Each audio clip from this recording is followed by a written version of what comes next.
Welcome to Let Me Fix This. Enjoy the video. You're ready to start logging.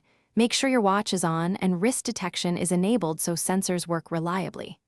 Open the workout app now and select the specific activity, outdoor run, pool swim, or another option, because each uses different metrics.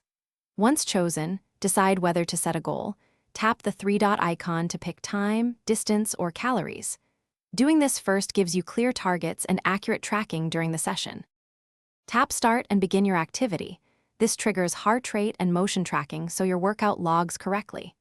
During the session, glance or say, "Hey Siri," to hear time or distance updates, and swipe screens to see heart rate, pace, cadence, or elevation.